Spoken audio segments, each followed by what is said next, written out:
remember the night everything changed. The sky over the New Mexico desert was dark and heavy, the kind of night where the air tastes like metal and the wind keeps whispering things you're not sure you want to hear. Thunder cracked open the sky again and again, lighting up the sand in bright white flashes. Then I saw it. A shape came spinning out of the clouds, glowing with blue lines that moved like they were alive. It wasn't flying. It was falling, but not like any aircraft I had seen. It twisted, hummed, and pulsed with a deep vibration that I felt in my bones. I wasn't supposed to be there. I was just a young communications officer tagging along with a survey team. But I kept watching the sky, and because of that, I saw something that was not from this world. The craft hit the desert floor with a blast that knocked me back. The sand shot into the air, glowing with the light coming from the ship. When the dust settled, I saw it clearly. A crashed alien craft, half buried, making soft mechanical noises like it was still breathing. Our convoy rushed toward the crater. Soldiers jumped out, their hands shaking even though they tried to hide it. No one had ever trained for this. Colonel Henry Ryan stepped ahead of everyone, expression cold and focused, as if he'd been expecting this moment. The craft hissed. Panels on its body shifted on their own. Then one slid open and 3 beings stepped out. I will never forget their faces. Their skin was silver blue and smooth, almost glowing. Their bodies were long and thin, with arms slightly too long, too flexible. And their eyes, huge, black, endless, looked straight into you. One of them lifted its hand. It wasn't threatening us. It was greeting us. And then, suddenly, I heard a voice inside my mind. Not spoken, not heard, felt. We seek help. A soldier panicked. He shouted, fired his gun, and the sound echoed through the desert like a curse. The alien he shot fell instantly. Another tried to reach for its fallen friend but was hit again. I felt sick. We didn't understand them. And we killed them. Only one alien remained. It stumbled, badly hurt, and walked toward us. I felt its presence pressing into my mind. It reached out with trembling fingers, holding a small metallic cube that glowed with moving symbols, shifting like stars in a tiny universe. The alien's voice echoed faintly in my head as it collapsed. This is for your world. And then it died. The cube remained in the sand, humming lightly. The glow lit up Colonel Ryan's face. He looked at me, eyes steady. Pick it up, he ordered. When I touched it, a flash of warmth spread through my hand, up my arm, across my whole body. I didn't understand it then, but that single moment rewrote the future of the human race. I never expected the next part of my life to be spent inside Area 51. They moved me there immediately because the cube responded to me. Every day I sat in a cold underground room with scientists and soldiers, staring at an object I barely understood. Some nights I felt like it was staring back. Dr. Eleanor Grace, the smartest scientist I've ever known, led the research. She always had ink smudges on her hands, always looked tired, and always seemed one step ahead of the rest of us. She noticed something before anyone else. It reacts to you, she told me one night. What do you mean? When you get near it, the energy readings rise. When I touch it, nothing changes. But you wake it up. I didn't believe her until the night I was alone with the cube. The air shifted as if the room inhaled. The cube lifted slightly off the table and began glowing brighter and brighter, until thin blue lines floated upward, forming shapes in the air. Then suddenly, images slammed into my brain. I saw beings like the ones from the crash assembling tiny machines smaller than dust. I saw energy flowing through pathways as thin as hair. I saw entire alien cities powered by technology we couldn't even imagine. And then I saw destruction, flashes of war, explosions that swallowed planets, entire worlds burning in silence. When the images stopped, I was shaking so hard I could barely breathe. Dr. Grace ran in after I called her, and I drew everything I had seen. The shapes, the circuits, the patterns. She stared at the sketches like she was looking at magic. These are like transistors, she whispered, but impossibly small. This isn't just one invention. It's a blueprint for a whole new kind of technology. I asked her what kind. She said one word that didn't exist yet in human language. Microchips. The next morning, Colonel Ryan and General Walsh demanded to see what we'd found. Dr. Grace explained that this technology wasn't decades ahead of us. It was hundreds of years ahead. General Walsh asked if these alien designs could be used for weapons. Grace didn't answer, but she didn't have to. The look in her eyes said everything. That night, when I sat alone again, the cube pulsed with warmth. Not a sound, not an image, just a feeling. A warning. A plea. The message was simple. Use this technology wisely. Life at Area 51 changed after the cube awakened. Suddenly the base felt alive. buzzing with tension and curiosity. Scientists walked faster, soldiers whispered in corners, and people who usually ignored me now stared like I carried a secret they desperately wanted. Maybe I did. The cube stayed in its sealed room, but it no longer felt like an object. It felt like a presence. Sometimes it hummed softly when I entered, as if greeting me. Other times it flickered with faint symbols like it was thinking. I wasn't a scientist. I didn't have the knowledge to explain any of this. But the cube understood me somehow, and I felt a strange responsibility toward it, like it trusted me more than anyone else. Dr. Grace became the only person I could talk to about what I experienced. She listened carefully, taking notes, her eyes sharp behind her glasses. "Describe the feeling again," she said one morning as I sat across from her in the lab. "It's like warmth, not physical warmth, more like comfort, recognition, and sometimes fear, like it wants to warn me but doesn't know how." She nodded slowly. "It's using you, not in a bad way, but you might be its bridge to us." I wanted to believe that, but part of me wondered if I was being manipulated by something far smarter than any human alive. That same day, an unexpected event shook the base. A team of engineers tried to open the cube. They brought lasers, drills, entire machines built just for this attempt. I watched from behind the glass with Colonel Ryan and Dr. Grace. The engineers approached carefully, their suits shimmering under the bright lab lights. They placed the cube under a large cutting device and activated it. A thin beam shot down, hot enough to melt steel. The cube didn't move. It didn't react at all. But the beam suddenly flickered, sputtered, and shut down. The engineers tried again. Same result. Then the cube started to glow brighter. The room lights dimmed. The machines around it began to lose power, one by one, until everything went dark except the cube itself. A soft pulse filled the room like a heartbeat. Colonel Ryan cursed under his breath. "Shut everything down. Pull the team out." The engineers scrambled. For the first time, I saw fear in their eyes. The cube wasn't threatening us, but it was clearly alive in a way we had not expected. When power returned, nothing was damaged. But the message was clear. It didn't want to be opened. Afterward, Colonel Ryan asked me to meet him privately in his office. The walls were covered with old war maps and classified documents. He sat behind his desk, hands folded, staring at me with an intensity that made my skin crawl. "You seem to have a connection to that thing," he said. "Why?" "I don't know, sir," I replied honestly. "It reacts when I'm near. It shows me things." "Things?" His eyes narrowed. "What kinds of things?" "Images. Visions. Technology one can't explain." "Are they dangerous?" I'm not sure." He leaned forward, lowering his voice. "Listen carefully. The military sees potential here. If we can understand that cube, we can leap ahead of every nation on Earth. But I need to know whether it's manipulating you." "I don't think it wants to hurt us," I said. "I think it wants to help us. But it's scared." Colonel Ryan tapped his fingers on the desk. "Machines don't get scared. This one does." That answer didn't please him. But he let me go. Dr. Grace met me outside the office. She had that look she always got when something was bothering her. "What did he ask you?" she said. "Whether the cube is dangerous." "And what did you tell him?" "The truth." She sighed. "Be careful. The military doesn't like things it can't control." Neither did she, I thought. That night, I returned to the cube alone. The room was dim except for the faint glow of the device. I approached slowly, feeling that familiar warmth spread through my chest. "I don't know what you want from me," I whispered. "If you're trying to warn us, you need to show me more." The cube responded instantly. Symbols rose from it like floating fireflies. They swirled around me, forming shapes, diagrams, entire systems of alien engineering. And then I saw them again. The aliens from the crash. Alive. Not as they appeared in the desert, broken and scared, but standing tall in a bright room filled with shining machines. They worked together, speaking through gestures and telepathic pulses.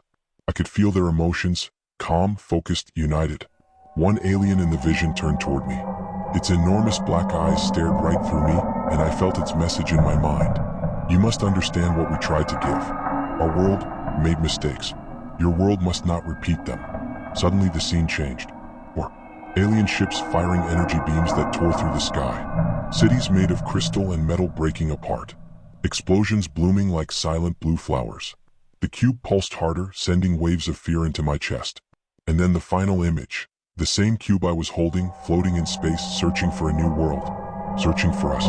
The vision faded. I fell to my knees, sweating, gasping for breath. The cube dimmed slowly as if exhausted. Dr. Grace rushed into the room moments later. She must have seen the energy spike on the monitors. "What happened?" she asked. I couldn't answer right away. I leaned against the wall trying to steady myself. They destroyed themselves," I whispered. "Their technology grew too fast. Their weapons became too powerful. They lost control. And the cube, it's trying to help us avoid the same fate." For a long moment she didn't speak. Then she placed her hand gently on my shoulder. "We have to protect it," she said, "before the wrong people get their hands on it." But the truth was the wrong people already had their hands on it. And soon things would get much worse. After the night of the vision, I couldn't sleep. Every time I closed my eyes, I saw their world burning. I felt their fear, their regret, their desperation. It wasn't just a warning. It was a memory, a burden they had placed inside me. The next morning, the base felt different. People walked faster, talked quieter. I could tell rumors were spreading. Someone must have told the military about the energy spike from the cube. By noon, I saw suits, government men walking the halls. They moved with purpose, eyes cold and hungry. Dr. Grace found me in the hallway and pulled me aside. "They're here," she whispered. "Who?" "Intelligence. They want the cube moved." I felt a sharp twist in my gut. "Moved where?" "To a classified facility even deeper underground. Access will be restricted. You won't be allowed in anymore." I froze. "What about you?" "They'll probably keep me on. But they don't trust you. They think the cube has influenced you." I laughed nervously. "Influenced? What does that even mean?" "Showed me things. That's all." "That's enough," she said. "Enough for them to see you as a threat." Before she could say anything else, Colonel Ryan approached. He dismissed Grace with a stern nod. "I need a word with you," he said to me. I followed him into a quiet briefing room. The door shut behind us, sealing with a heavy click. "Sit," he ordered. I sat. He stood across from me with his hands behind his back. "You've bonded with that device," he said. "More than you realize." "I didn't choose that," I said. "I know." He sighed, the smallest show of emotion I'd ever seen from him. "But people above my pay grade think you may be compromised." "Compromised? Sir, I'm loyal. I didn't ask for any of this." "I believe you," he said. "But belief won't protect you." His words made my skin crawl. "What are you saying?" He leaned closer. "You're being removed from the project." I felt the air leave my lungs. "You can't do that. The cube reacts to me. Without me, it won't." "That isn't your concern anymore." He turned to leave. Panic shot through me. "Sir," I said, standing quickly, "they will misuse it. You know they will." He paused for a long moment at the door. Then he said quietly, "I don't want that to happen. But I don't make the decisions." He walked out, leaving me alone with my fear. The rest of the day felt unreal. They took away my badge, my codes, even my radio. I wasn't a part of the team anymore, just a ghost wandering the halls. But I couldn't leave. Not yet. That night I returned to the hallway outside the cube's room. Dr. Grace was there waiting. She knew I would come. "They're moving it at midnight," she said. "If you want to see it one last time, this is your only chance." A guard was posted outside the door, but Grace distracted him with a stack of fake documents while I slipped inside. The room was dim, lit only by the faint blue glow of the cube. For a moment I just stood there, breathing hard, feeling my heart pound in my chest. Then I moved closer. The cube brightened as I approached. I felt something inside me loosen, like a knot untying. "I don't know what's going to happen to you," I whispered, "but I won't forget what you showed me." The cube pulsed once in response. Then something unexpected happened. A beam of soft light shot upward from the cube, forming a perfect sphere above it. Inside the sphere, I saw the three aliens from the crash once more. They stood together, facing me, alive in this projection. One of them stepped forward and reached out its hand. It didn't speak with words or thoughts this time. Instead, I felt its emotion, a deep, overwhelming feeling of trust. And then the cube released a whisper, gentle and fading. "You are not alone." The light collapsed back into the cube and the glow dimmed. My throat tightened. I placed my hand on the surface of the object, knowing this might be the last time. The door suddenly swung open. Colonel Ryan and two guards burst in. "What the hell are you doing?" Ryan shouted. Before I could answer, the cube reacted to the shouting. Its hue shifted and a soft vibration filled the room. The guard stumbled backward, startled. Ryan grabbed my arm and pulled me away from the device. "You weren't supposed to be here." "I had to see it," I said. "It showed me something." I expected him to yell, to drag me out, to punish me. Instead, something softened in his eyes. "What did it show you?" he asked quietly. "Hope," I said, "and trust. It doesn't want to hurt us."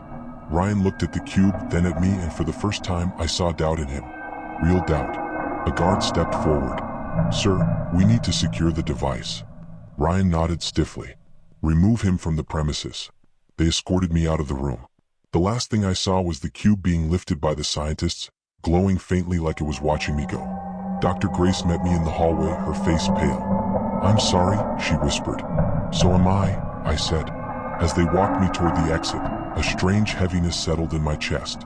A quiet certainty that everything was about to spiral out of control. I didn't know it then, but removing me was the biggest mistake they could have made. Because the cube wasn't done with me yet, and neither were the aliens. I was escorted out of the underground research wing, through long concrete tunnels and steel doors that thudded shut behind me. Every sound in Area 51 felt amplified that night. Boots echoing, radios crackling, alarms humming softly in the walls. It felt less like a military base and more like a cage. The guards brought me to a small holding room. No windows, just a table, 2 chairs, and a single buzzing light. They told me to wait. They didn't say for how long. At first I was angry, then confused, then scared. What if they wanted to lock me away permanently? What if they decided I was too connected to the cube, too unpredictable? Or worse, what if they wanted to make the cube work without me? After what felt like hours, the door opened and Colonel Ryan stepped in. He closed the door behind him but didn't sit. He looked tired, as if he hadn't slept in days. "I convinced them not to detain you," he said. "You're not under arrest." I let out a breath I didn't realize I'd been holding. "Thank you, sir. But you can't stay on base," he continued. "Not tonight. Maybe not ever." My relief evaporated. "So you're just kicking me out?" "Not kicking," he said. "Protecting." I shook my head. "What are you protecting me from?" He hesitated. "People who want the cube for the wrong reasons. People who don't care what it wants or who it reacts to." I stared at him. "You know it wants to help us, don't you?" He didn't answer. He looked at me for a long time, then opened the door and motioned for the guards. "Take him to the transport. He leaves the base immediately." I was walked down a hallway toward a service elevator. As I stepped inside, I glanced back. Colonel Ryan stood alone in the hall, watching me with an expression I couldn't read. Maybe guilt, maybe fear, maybe both. The elevator doors closed. I was taken to a jeep waiting near the outer fence, and they drove me off the base into the cold desert night. The sky was a deep, star-filled black. For the first time since the crash, I felt completely disconnected from the cube and the aliens who had touched my mind. The jeep dropped me off near a lonely road with nothing but dust, cactus, and moonlight stretching in every direction. "We'll contact you if needed," one guard said. "Stay in this area." "What does that mean?" I asked. "Orders." They drove away, leaving me in silence. I stood there for a long time, listening to the wind. I wondered if the cube could still sense me, if the aliens could still reach me, or if that connection was broken forever now that I was no longer near it. I didn't stay alone for long. After maybe 20 minutes, I heard slow, careful footsteps in the sand.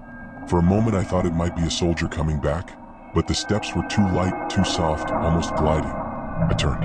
My breath caught in my throat. An alien stood just a few yards away. Its silver-blue skin shimmered faintly under the moonlight. Its large black eyes reflected the stars.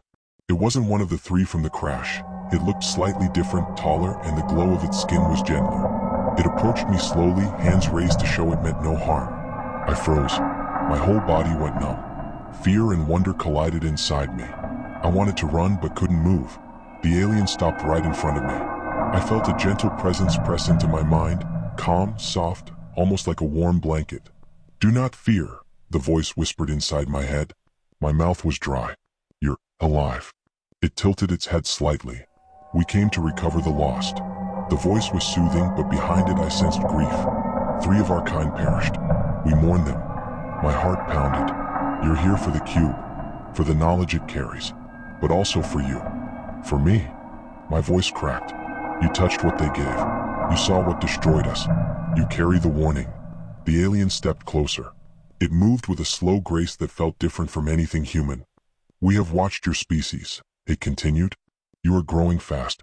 Too fast. The path you walk is dangerous." I swallowed hard. "Is that why you came?" to stop us from making the same mistake you did. To guide, not control. I wanted to ask 1,000 questions, but fear kept my voice small. Why show things to me? I'm nobody. It reached out its hand, hovering at just inches from my forehead. You listen, it said simply. Your mind is open. Your heart is not clouded by power or greed. That is why the cube chose you. A shiver ran through me. The cube chose me. Suddenly the alien's expression shifted, its eyes narrowing slightly. I felt a ripple of anxiety through the telepathic link. They move the device, it said. They take it where we cannot follow. My stomach twisted. The new secure chamber. Yes. The alien's shoulders lowered like a sigh. Our connection weakens the farther it travels. What do you want me to do? It looked directly into my eyes. You must protect the knowledge. If your leaders twist it into weapons, your world may fall as ours did. A wave of sorrow washed through me again. Images of their burning cities, their desperate final moments. The alien stepped backward, its form shimmering, almost blending into the desert air. Others appeared behind it. 3 more, silent, watching. Their eyes glowed faintly, filled with something I didn't expect. Oh, you will see us again, the alien whispered. Then they moved backward in perfect harmony and faded into the darkness, as if dissolving into the night. I stood alone on the road, shaking, unable to breathe, unable to think. The aliens weren't gone. They were watching, and they expected something from me. Something I didn't know if I was ready to give. I didn't sleep that night. I couldn't. I kept staring at the sky, wondering which star belonged to them, wondering if they were still near me or already gone. The desert wind brushed against my ears, carrying the echo of the alien's final words. You will see us again. But as dawn crept over the horizon, replacing the cold air with a dry heat, something else returned before they did. A black SUV rolled down the road, kicking up dust as it stopped beside me. 2 men stepped out, one in a suit, one in a military jacket with no visible rank. Both wore sunglasses. Get in, the suited man said. I was told to stay put. And now we're telling you to move. I hesitated. He stepped closer. You want to help the project or not? That word, project, made me feel sick. They weren't treating the cube like a message. To them it was an object. A secret. A possible weapon. But I got into the car anyway because I knew refusing wouldn't end well. Inside, the windows were tinted so dark I couldn't see the outside world. The man in the military jacket sat beside me.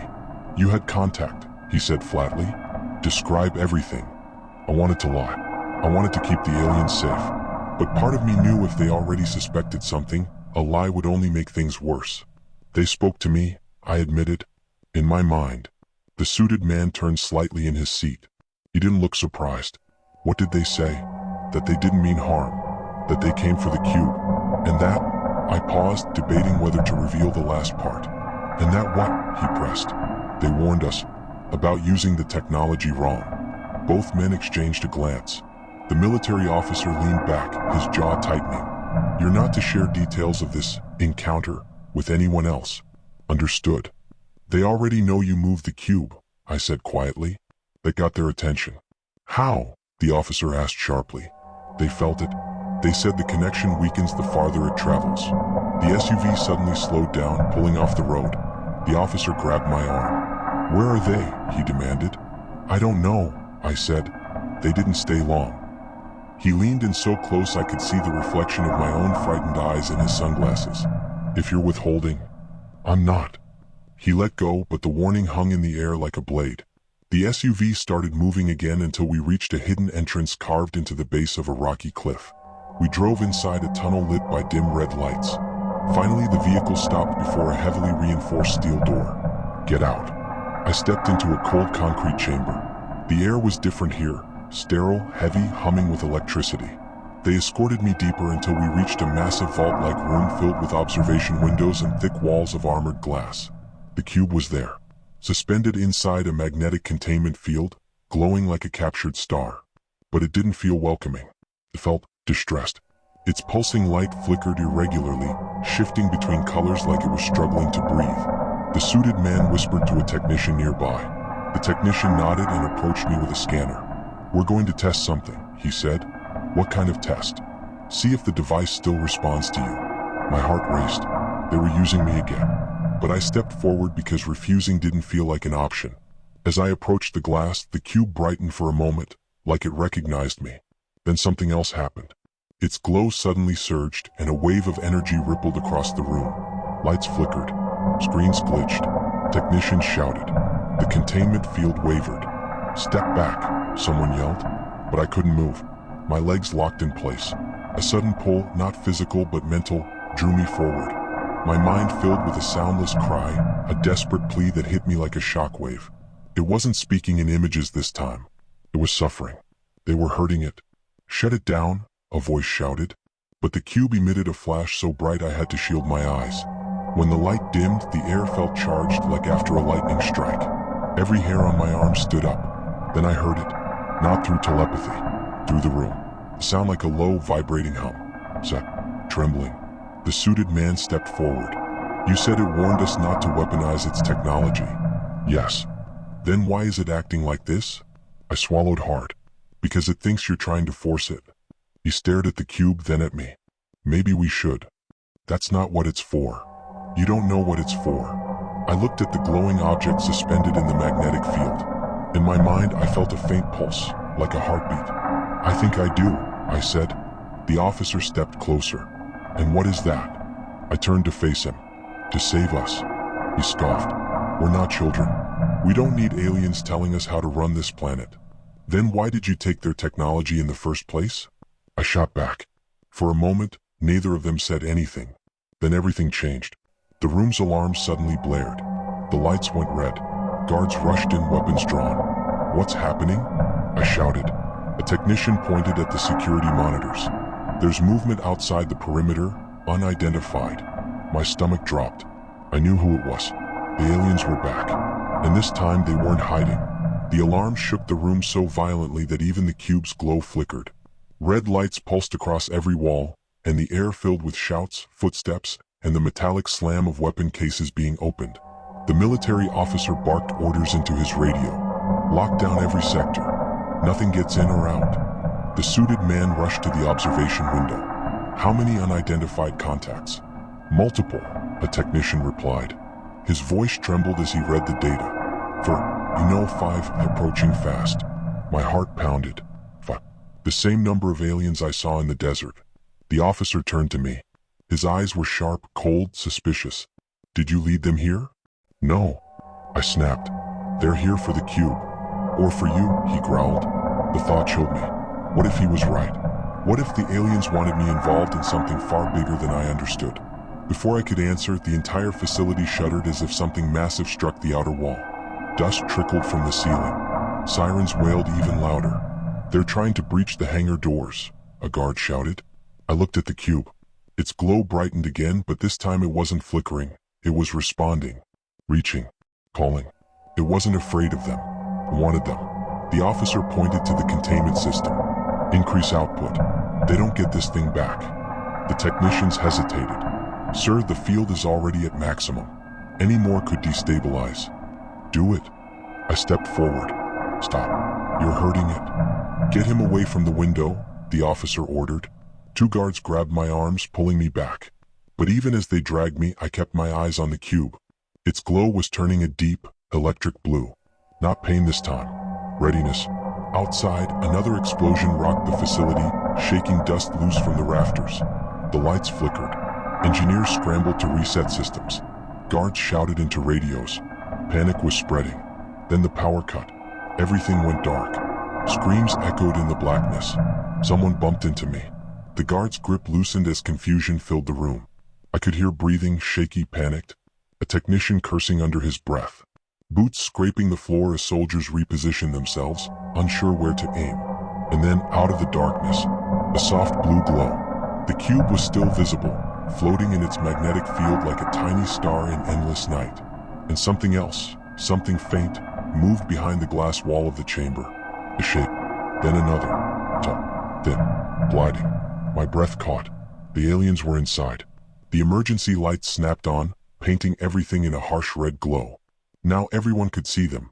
5 figures standing in the main chamber beyond the glass, their silver blue skin glowing under the sudden light. The room erupted with shouting. How did they get inside? Were they already in the facility? No, they teleported. No way. They're breaching the inner wall. Get weapons ready. The aliens didn't move aggressively. They stood in a semicircle around the cube's chamber, facing us with calm, unblinking eyes. One stepped forward, the same one who had spoken to me in the desert. Its voice entered my mind again, quiet, steady. "Do not fear." But the soldiers didn't hear that voice. All they saw were intruders. "Open fire," the officer yelled. "No," I screamed.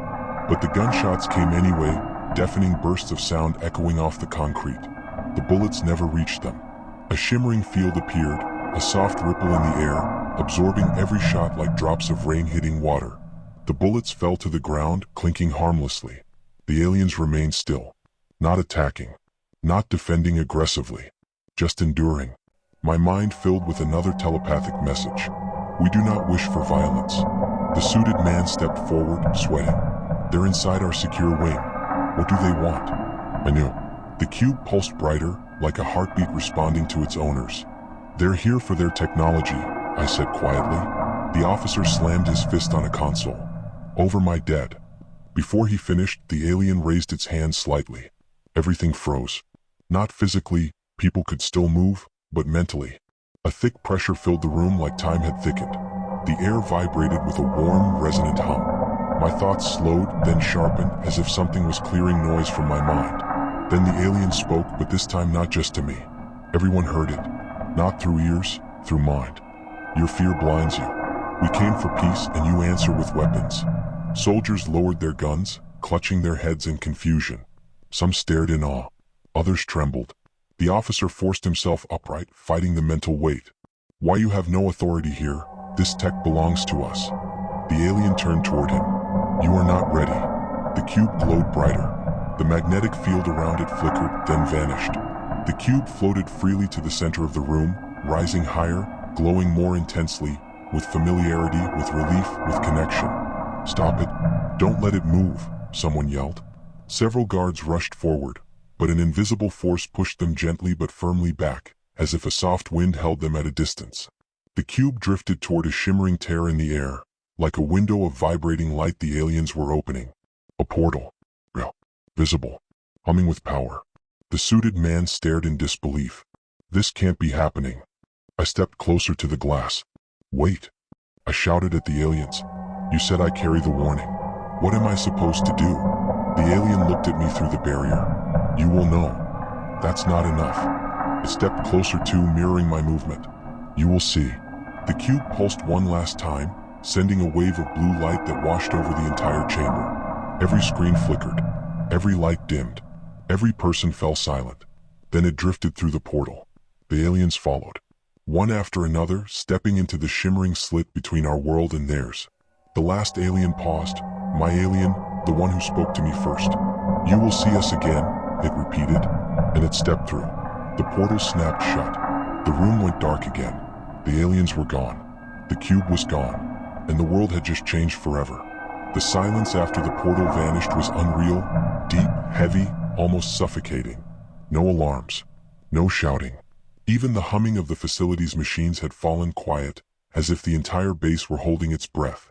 Someone finally spoke, a whisper that cracked under fear. What just happened? The red emergency lighting flickered back to life, washing the chamber in a sickly glow. Soldiers stared at the empty space where the cube had floated seconds before. Technicians stumbled toward their consoles, trying to reboot systems that were dead, frozen, or simply refusing to respond. The officer was the first to snap back to anger. Seal the base, he yelled, voice shaking. Track thermal signatures, energy spikes, anything, find out where they went. They're gone, I said quietly. He spun toward me. You don't know that. They didn't run, I continued. They retrieved something that belonged to them. That's all. He grabbed my shirt and pulled me close. You helped them. No, I said, meeting his stare. They trusted me. His grip tightened. For a moment I thought he was going to hit me or worse. But then the suited man intervened.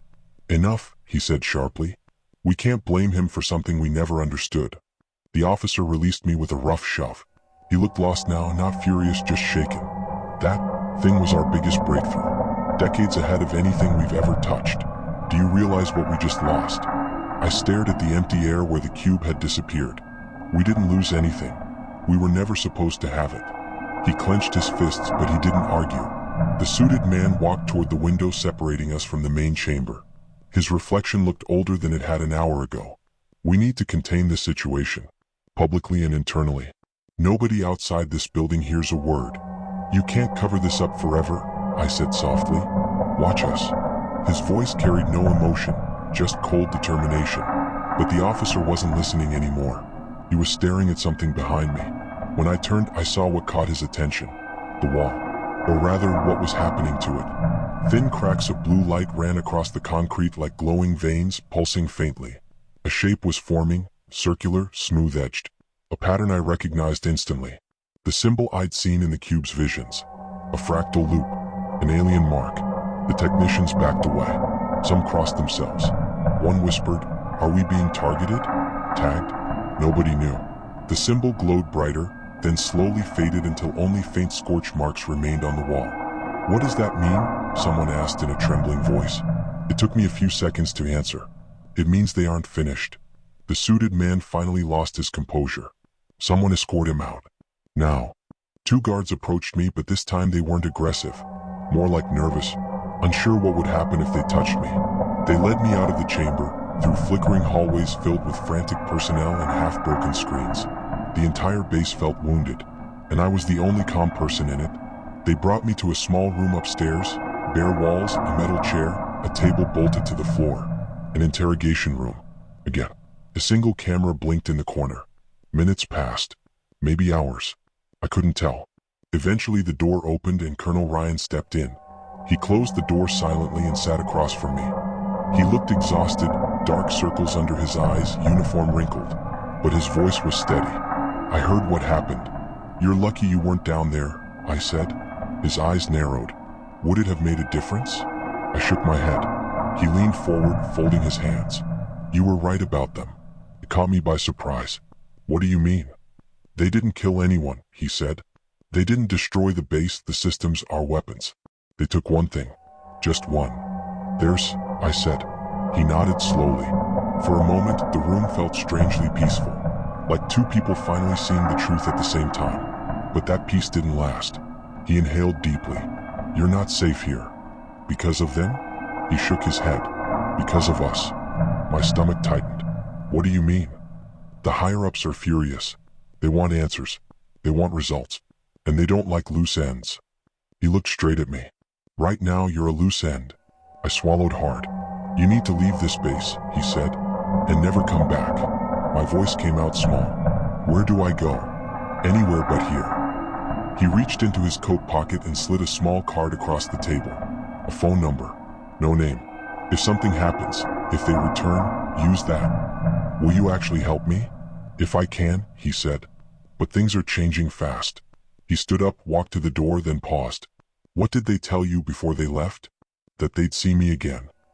He nodded, a grim understanding settling on his face. I believed them. He left the room. Soon after, 2 guards escorted me across the base to the outer fence. No jeep this time. No explanation. Just a gate opening into the desert and a silent order to walk. As I stepped outside, the sun was setting, an orange glow stretching across the dunes, turning the sand into waves of light. I didn't look back. Not because I wasn't afraid, but because I felt something else now. A pull. A sense that my connection to the cube, and to the aliens, wasn't broken at all. If anything, it was stronger now. Clear. That night, as I made my way across the dark sand, the first star rose in the sky. I stopped and stared at it.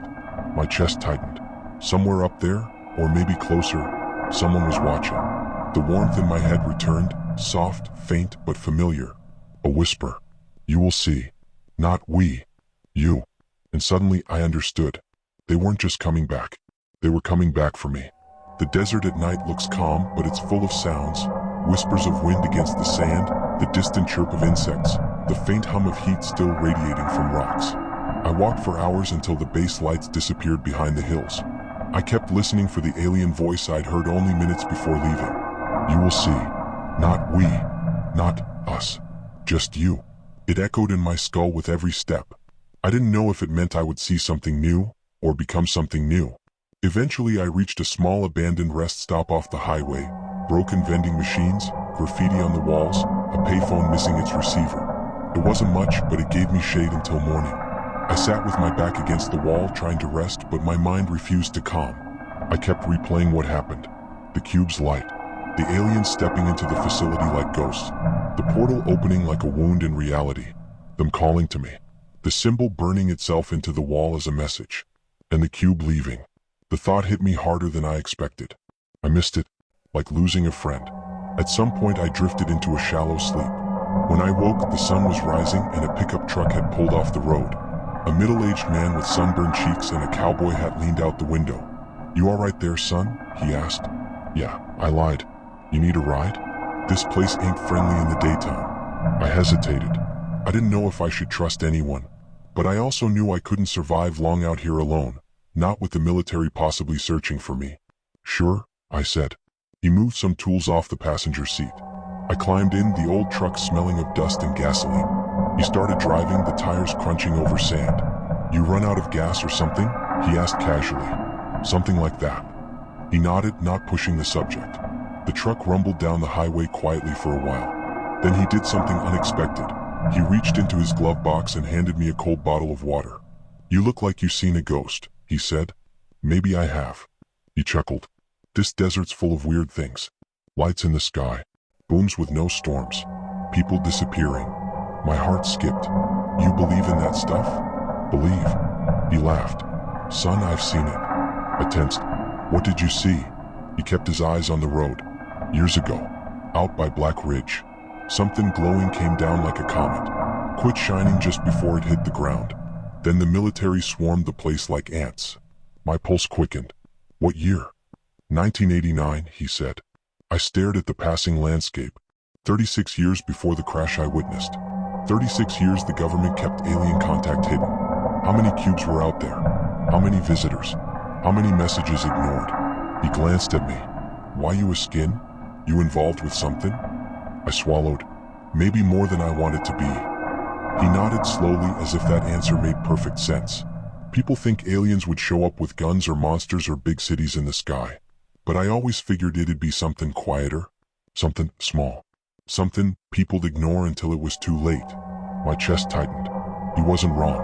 He dropped me off at a small desert town. A gas station, a diner, and a couple of worn-down buildings. Before driving off, he tipped his hat. "Take care of yourself, kid. Some things out there ain't meant for humans." I watched his truck disappear down the road. The moment he was gone, I felt a strange sensation, a gentle pressure in my skull, like fingers brushing lightly across my thoughts. They were close. I didn't know how I knew, but I did. They were watching me again. Not physically, but mentally. Like an unseen spotlight following me from somewhere above. I walked into the diner, ordered a coffee even though my hands were trembling, and sat in a booth by the window.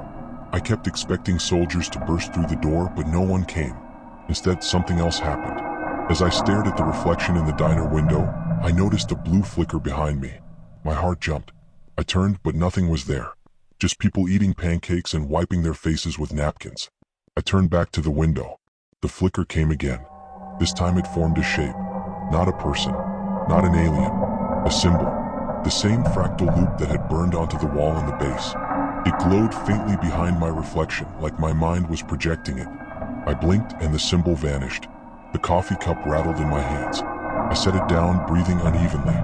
Something was changing inside me. I left the diner and walked toward the edge of town where an old metal water tower cast shade over an empty field.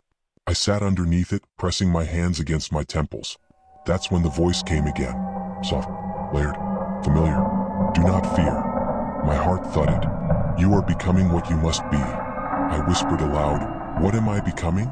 There was a long pause. Then, "A messenger." The word chilled me to my core. "No," I said fiercely. "I didn't ask for this. You were chosen." "Why me?" "I'm not special." "Because you listen." I felt my throat tighten. Tears welled in my eyes, not from sadness but from the overwhelming weight of everything. I pressed my palms to the dirt.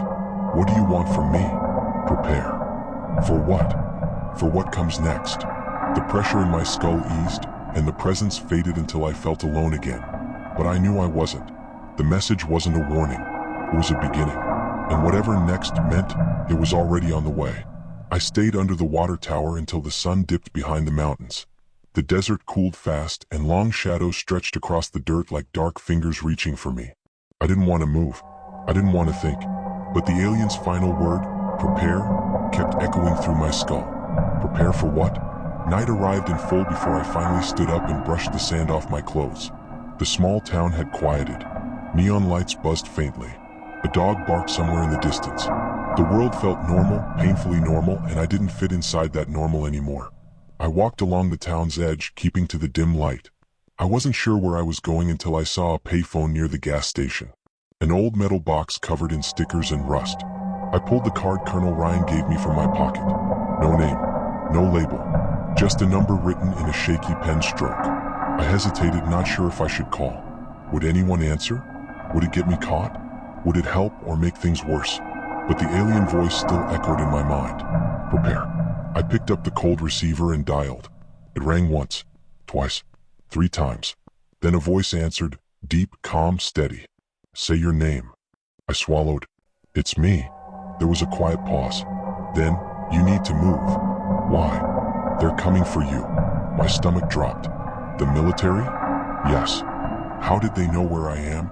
You're not hard to track. Cameras, satellites, credit card pings. And you are considered a national threat now. My grip tightened on the receiver. I didn't do anything wrong. Doesn't matter. They lost the cube. Someone has to take the blame. My voice shook. What do I do? Get out of that town immediately. Head north. Stay off main roads. Where am I going? I demanded. I'll contact you again. The line clicked dead. I stared at the receiver, my heartbeat thundering. The payphone suddenly felt too exposed, like a spotlight was aimed at me. I turned to leave, and stopped. A black SUV was parked across the street. The same kind they used at the base. My breath caught. 2 men sat inside. I couldn't see their faces, but their silhouettes were unmistakable. They weren't looking at me yet, but they were watching the street closely, waiting, scanning. I slowly stepped behind the payphone to hide myself. Too late. The SUV's engine revved. They'd spotted me. I ran. Boots slammed against the ground as I sprinted through the dirt lot behind the gas station. Shouts erupted behind me. The SUV whipped around, tires screaming. Dust kicked up, stinging my eyes. I darted behind a dumpster, then cut through a narrow alley between 2 abandoned sheds. Flashlights flicked on. Footsteps followed fast. He's behind the station. Blocked the north side. I ran faster, lungs burning, turning corners blindly until I reached the edge of town again. Ahead was nothing but desert and darkness. No lights, no roads, just emptiness. Perfect. I ran into the desert, letting the darkness swallow me. Behind me, the SUV screeched to a halt. Doors slammed. More shouting. He went into the open field. Thermal scope. Find him. I didn't stop. My breath tore in my throat. The sand shifted under my shoes, slowing me, tripping me. I stumbled and fell, cutting my palms on the rocks. But I pushed myself back up and kept running. I needed distance. Just a little bit more. Then something unexpected happened. A light glowed to my right. A soft blue light. My heart jumped. At first I thought it was them, the aliens. But then I realized it wasn't floating or shifting like their presence. It was grounded. A small rock, half buried in the dirt, glowing with a familiar fractal pattern on its surface. A message. A marker. Left for me. I knelt beside it, breathing hard. The moment my fingers touched it, the world around me shifted. Not physically, mentally. A pulse of energy filled my head, warm and bright. Images flashed behind my eyes just for a second. The tall alien. The cube glowing. A star map. And then a location. A place north of here. A place I needed to reach. Prepare. I understood now. This glowing stone wasn't random. It was a guide. Another shout cut through the night. He's close. North side. Flashlights swept across the desert, beams slicing through the darkness. I grabbed the glowing stone and tucked it into my pocket. Then I ran toward the direction the visions had shown me. This time I didn't run blindly. I ran with purpose. I ran with direction. Behind me, soldiers fanned out like hunters. The SUV's lights roared across the sand. A helicopter appeared overhead, its searchlight blindingly bright, bathing the ground in white. The wind kicked up, blowing sand into my face, making my eyes water. My legs shook, burning with every step. But I didn't stop. The glowing rock in my pocket pulsed gently, like a heartbeat guiding me. Each pulse made the path feel clearer. I reached a series of rocky hills and ducked behind them. The helicopter's light swept over the area but missed me by inches. I crouched low, chest heaving. For a moment, everything was quiet again. A voice whispered, not out loud, not in the sky, but inside my mind. Soft, familiar. You are close. My heart steadied. The presence behind the voice was calm, confident, not panicked by the soldiers chasing me. I whispered into the darkness, what happens when I get there? Pause. Then, your real journey begins. The alien's voice faded, but the echo of it stayed in my mind like a soft vibration. I crouched behind the rocky ridge, trying to steady my breathing. My legs trembled. My palms were sweaty. And somewhere behind me, the helicopter circled, its searchlight slicing across the desert like a white blade. You are close. Close to what? Close to them?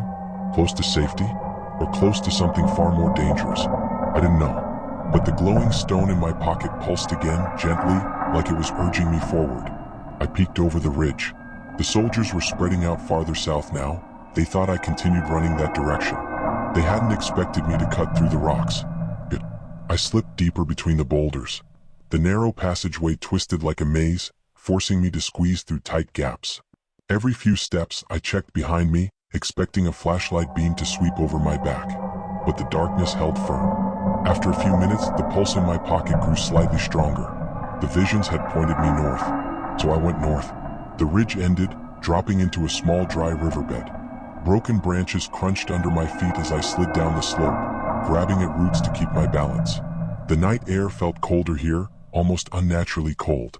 As I followed the dry riverbed, the glowing stone's pulse began to sync with my steps. It didn't feel random. It felt intelligent, like it was adjusting to my pace, guiding me. Then I heard something soft, sharp, and close.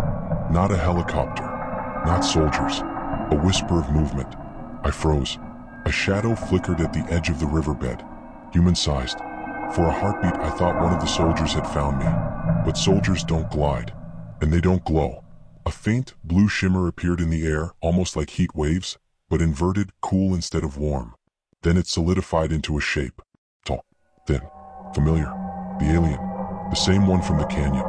It stepped forward with the same silent grace, stopping a few feet away. Its eyes, or what I assumed were its eyes, glowed faintly like two small galaxies. I felt no fear this time, only relief. You came back, I whispered. It tilted its head slightly as if studying me. Then the voice entered my mind again, not loud, not forceful, but steady. You followed the markers. I pulled the glowing stone from my pocket. You left this for me? It nodded slowly. A guide. A signal that you are ready. For what? I asked. What am I supposed to do? I don't even know why you chose me. It stepped closer. I didn't move. Its presence didn't feel like a threat. It felt like purpose. You are linked, the voice said. The cube connected with you. You touched its mind. It touched yours. I swallowed. And now, there is more you must understand. A hum grew around us, low, vibrating, almost musical. The air shimmered behind the alien, and suddenly the ground lit up in lines of blue light. Shapes formed, rings, symbols, patterns that shifted like living geometry. A portal. My heart pounded. Where does that lead? The alien looked directly at me, not through me, not past me, but at me. To truth. I took one step forward, then hesitated. What about the soldiers? They're still searching for me. They cannot follow where you are going. Before I could say another word, the alien turned and stepped into the shimmering blue doorway. Its body dissolved into the geometric light. I stared at the portal. It pulsed gently like it was waiting. Your real journey begins, the alien had said. Was this what it meant? Another shout echoed in the distance. Soldiers, closer than before. The helicopter's lights swept across the ridge behind me. I didn't have time to think. I stepped into the portal. The world blinked. One moment I was in the cold desert. The next, everything was blue. Not water. Not sky. Light. Endless shifting light. Patterns spiraled around me. Spirals within spirals, fractals that looked like living mathematics. A soft hum filled the air, vibrating through my bones. I floated without falling. Stood without ground. Moved without walking. Shapes shifted, forming scenes. Memories? Visions? Both. I saw a planet, blue and green like Earth, but with cities built from light, not stone. Towers curved like waves frozen in time. Bridges floated above oceans. Dark starships glided between glowing spires. Then the vision changed. A massive chamber filled with rings of energy. In the center was the cube, the same one Earth called the artifact. But here it looked alive, like part of a larger machine. A voice echoed through the chamber, not the alien's voice, but many voices layered together, ancient and vast. Origin, memory, seed. The vision shifted again. I saw Earth, not modern Earth, but ancient Earth. Forests unbroken by cities. Oceans untouched. Early humans gathered around fires. Above them, streaks of light crossed the sky. The glowing cubes, hundreds of them, descended. My breath caught. "You were here before?" I whispered into the light.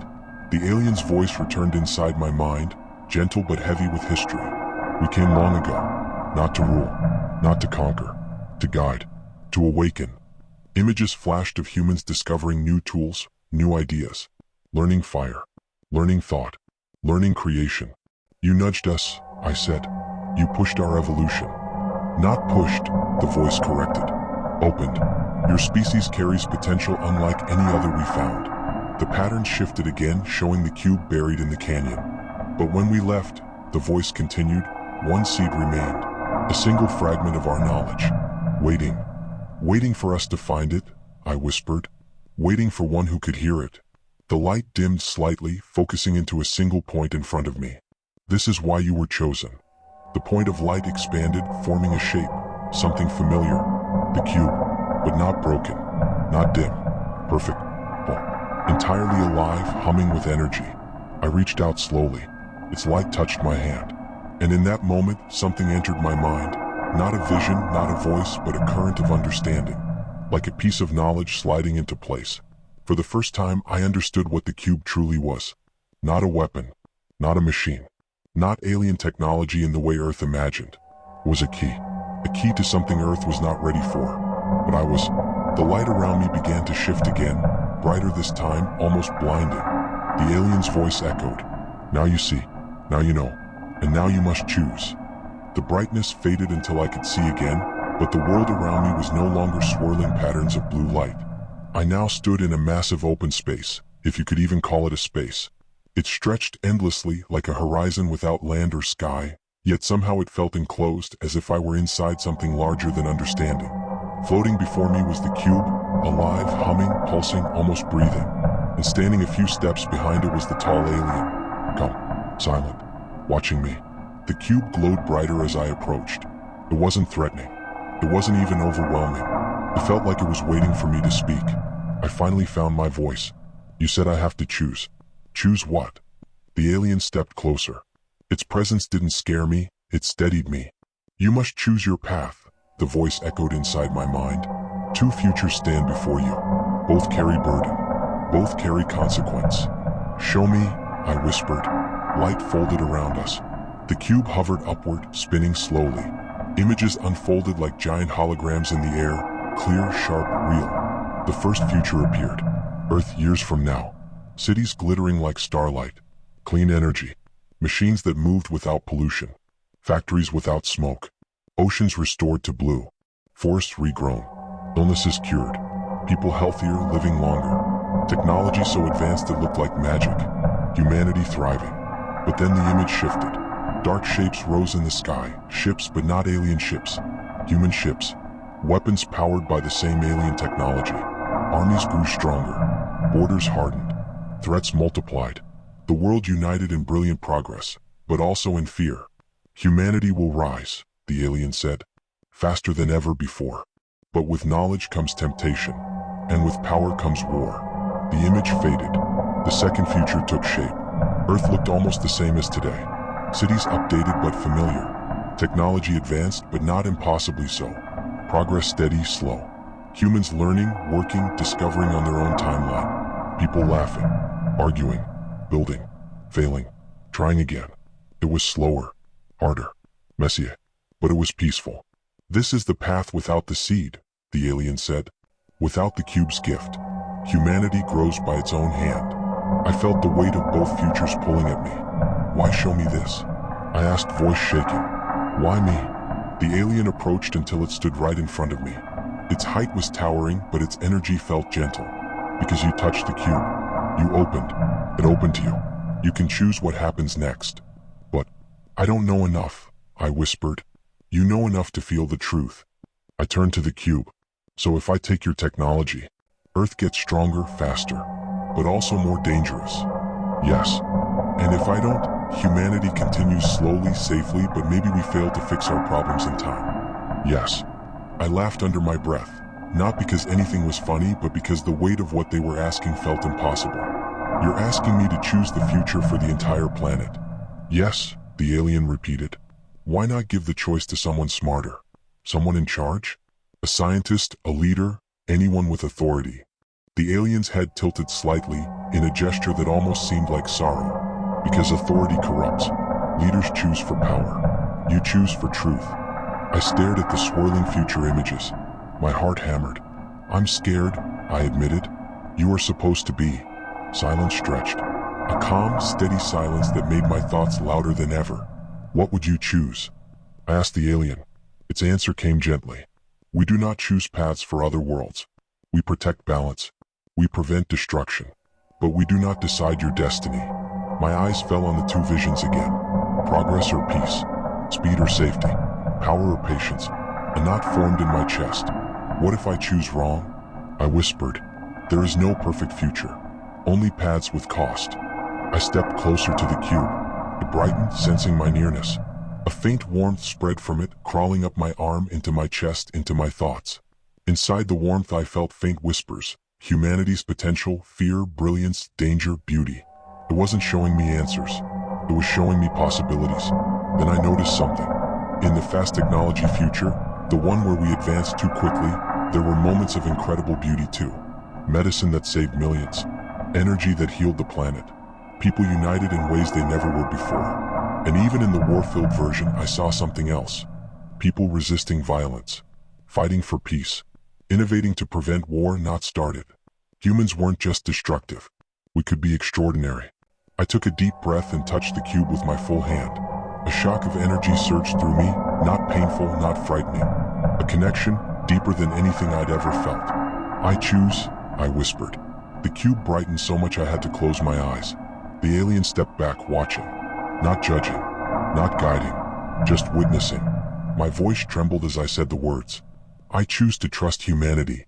The cube pulsed softly, accepting my decision. Not to give Earth everything at once. Not to leave us in the dark. But something in between. A middle path. A guided path. One that allowed humanity to rise, but with limits, with safeguards, with protection. The cube dimmed slowly, folding itself inward until it shrank to the size of my palm. The alien raised a hand, and the little cube drifted toward me, hovering just above my skin. This version, the alien said, will not accelerate your world beyond its readiness. But it will guide you, teach you, show you what is possible without destroying what you are. Will it be enough? I asked. That depends on your species. And you? What happens now? The alien's glow softened. We will watch. We will wait. And when the time comes, we will return. I looked down at the small cube. It hummed like a heartbeat. What do I do with it? You keep it safe. You share its light with those who deserve it. And you protect it from those who would twist it. My chest tightened. I don't know if I can. You can. Because you were chosen not for strength, not for knowledge, but for heart. The portal behind us began to reopen. The alien stepped back toward it. My pulse quickened. Will I see you again? Yes. When your world takes its next step. I swallowed hard. And if we fail? The alien paused at the portal's edge. Then we will come not as guides, but as guardians. And with that, it stepped into the light and vanished. The portal collapsed behind it. I was alone. Alone with the cube. Alone with the choice. Alone with the future. But for the first time, I wasn't afraid. The world snapped back around me so fast I staggered forward to keep my balance. I was standing in the desert again. The dry riverbed. The night sky. The cold wind. But the alien was gone. And the massive glowing realm, whatever dimension they had pulled me into, was gone with it. Only the small cube floated gently above my hand, glowing faintly like a quiet ember. Then reality crashed in. Shouts echoed somewhere behind the ridge. Soldiers. Helicopter blades thumped in the distance. Searchlights swept across the desert floor like hungry eyes. I ducked low, clutching the cube close to my chest. It didn't glow any brighter. It didn't surge with power. It stayed calm, peaceful, as if it trusted that I knew what to do. "Well," I whispered to it, "I hope you're right." The ridge cast a deep shadow over me. I crouched there thinking fast. The military still believed I had stolen their most valuable object. And technically I had. Except stolen wasn't the right word. Rescued was closer. I needed to move. Fast. I crawled along the base of the ridge until I reached a small crevice between two boulders. I squeezed inside, scraping my elbows on the rough stone. The helicopter's lights swept over the rocks above me, too close for comfort. If I had stood up a few seconds later, they would have seen me. I waited. Seconds dragged like minutes. Minutes dragged like hours. My breathing was soft, shallow. My heart hammered so loudly I was afraid they'd hear it echo off the rocks. Then the helicopter drifted farther south. I exhaled shakily and slid out of the crevice. The cube pulsed once. Not bright, just a soft acknowledgement. "Where now?" I whispered. It pulsed again, this time brighter, pointing, not with a beam of light, not with any arrow, but with a faint magnetic pull in a direction. Northwest, toward the mountains. I didn't know what waited there. Maybe nothing. Maybe everything. But I trusted the cube, and I trusted the alien who gave it to me. So I ran. Not sprinting this time, just steady, careful steps. Fast enough to make progress, slow enough not to collapse. The desert stretched out endlessly ahead of me, a quilt of darkness and moonlit patches. Behind me, soldiers called out to each other as they fanned across the search grid. "He might be north." "No, tracks go west. Get thermal. He's out here somewhere." I crouched behind another rock as the voices neared. The cube went dim, hiding its glow on its own. Smart little thing, I thought. When the voices drifted away again, I moved. Quiet steps. Heels up. Breathing slow. A mile passed. Maybe two. Then the terrain began to slope upward. The mountain foothills. Steeper ground. More hiding spots. Good. But as I climbed, I noticed something strange. The cube grew warmer. Not hot. Not burning. Just warm, comforting, like a little sun nestled in my hand. And then I heard it. A hum. Barely audible. Familiar. Not the cube. Not the helicopter. Something else. Ahead of me. I crouched behind a cluster of rocks and peeked over the edge of a ridge. My breath caught. Down below, hidden between two jagged cliffs, was a ship. Not military. Not human. Alien. Slick. Dark. Smooth as glass. No bolts. No seams. No windows. Just a long, curved structure shaped like a crescent made of shadows and starlight. It hovered silently a few inches above the ground, anchored to nothing.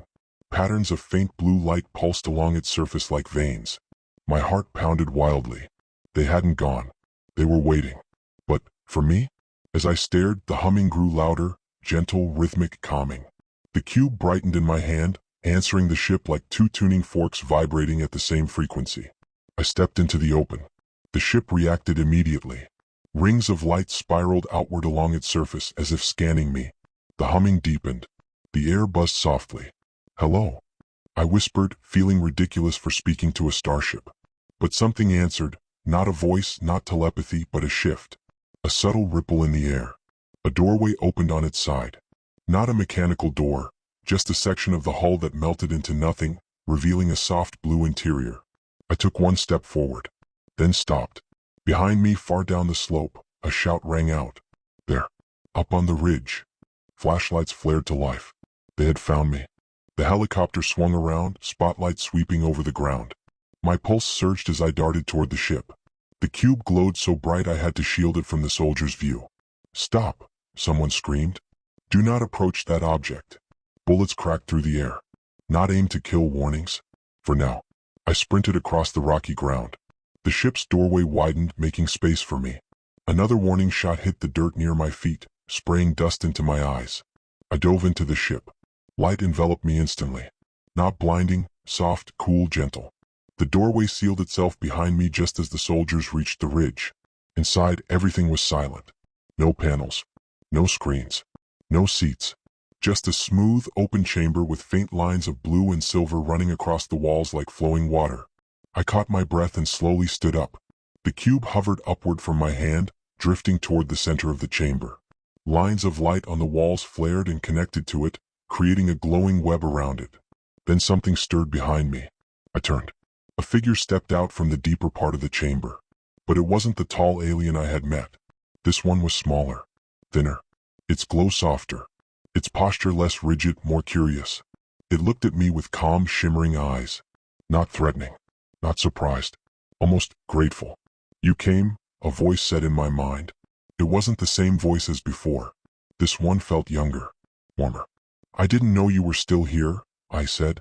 "We waited. For me. For the choice you made." The cube spun slowly in the air, casting spirals of light across the chamber. The alien stepped closer, and its presence felt almost like a gentle hand on my shoulder. "Your path is only beginning." I swallowed. "Where are we going?" The alien's eyes brightened. "To the place where your world's future must be shaped." I stared at it, then at the cube, then at the ship. The ship began to hum deeper, and the chamber lights shifted from blue to white. The alien raised a hand toward the ceiling, and the world outside vanished as the ship lifted off the ground without a sound. Up into the sky, into the dark, toward whatever waited next. The ship ascended so smoothly I barely felt movement. No shaking, no rumble, no gravity pull. Just a gentle rise, as if the world below was drifting away from me instead of the other way around. The chamber glowed softly. The smaller alien stood a few feet away, watching me with those shimmering eyes.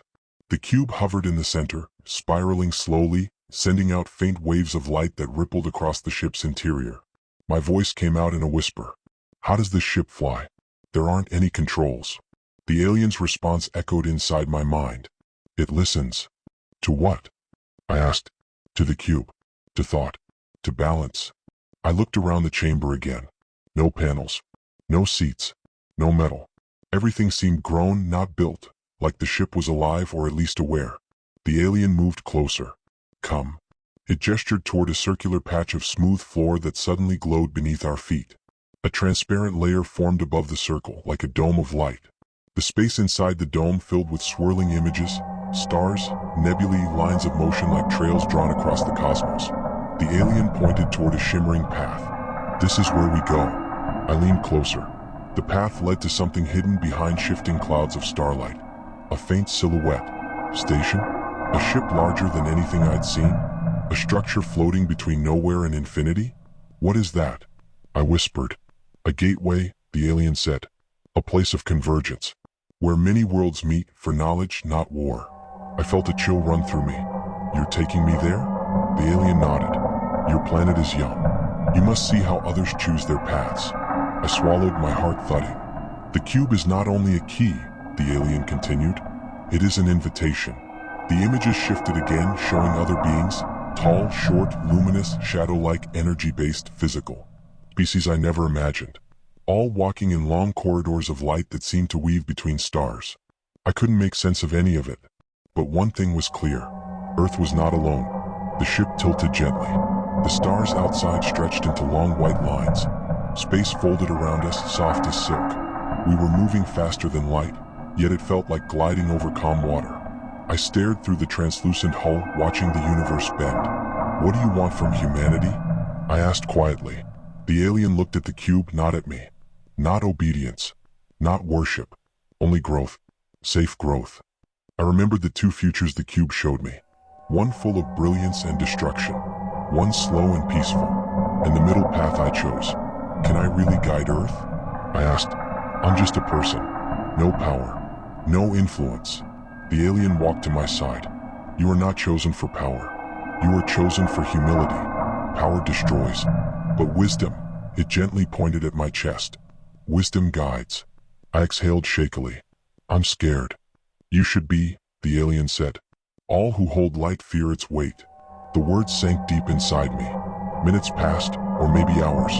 It was impossible to tell in the soft, timeless glow of the ship. Eventually the swirling stars slowed. The ship stopped. We had arrived. Outside the hull, space shimmered like liquid silver. And beyond that, floating in an impossible stillness, was a structure so enormous it dwarfed planets. A ring. A star-sized ring. Made of light and shadow interwoven in spirals. Beams of blue energy arched across its surface, connecting towers that stretched thousands of miles high. Ships of every shape drifted around it, some tiny, some colossal, some barely visible, some glowing like small suns. My jaw dropped. "This is real." "Yes," the alien said. "What is it?" A place your people would call a council, a sanctuary, a forge of futures. A glowing platform extended from the ship toward the ring, forming a bridge as thin as a sheet of glass. It shimmered quietly as if inviting me. "You will step forward," the alien said. "And they'll judge me?" I asked. "No," it replied. "They will witness you. You carry the choice. Not for them, for your world." I felt the weight of the cube in my hand. It vibrated softly, pulsing like a heartbeat. "What happens when I walk inside? You begin the task you chose," the alien said, "and your world begins its new path." I looked out at the vast ring. So many beings, so much knowledge, so many futures waiting. My throat tightened. What if I fail? The alien touched its hand to its chest and bowed its head slightly, almost a gesture of respect. Only those who fear failing are worthy of succeeding. The platform brightened beneath my feet. I stepped forward. The bridge was solid yet weightless. As I walked, I felt a soft breeze, impossible in space, brush against my face. My heartbeat echoed in my ears. My palms were sweaty. The ring grew larger, filling my entire view. Its towers hummed with power. Its lights breathed like living things. Voices whispered in frequencies I couldn't understand, yet somehow felt familiar. When I reached the entrance, the doorway opened like petals unfolding. The last thing I heard before I stepped inside was the alien's voice. "This is not the end of your journey. It is the beginning of your responsibility." I swallowed, tightened my grip on the cube, and crossed the threshold into the heart of the alien council. And the door closed behind me. The room swallowed me in light. Warm, living light, golden at first, then soft blue, then shades I had no names for. It wasn't blinding, it felt like stepping into a presence rather than a place. The chamber expanded around me, endlessly large yet somehow intimate, like the inside of a thought. Shapes formed in the glow. Figures. Tall, short, wide, thin, flowing, shimmering, solid, vaporous. Some looked vaguely like the small alien who guided me. Others looked nothing like anything from Earth. Some were barely more than ripples in the air. They circled me slowly, watching with eyes, with senses, with whatever they used to perceive. One figure stepped forward, a being made of shifting geometric patterns. Its voice vibrated through my bones.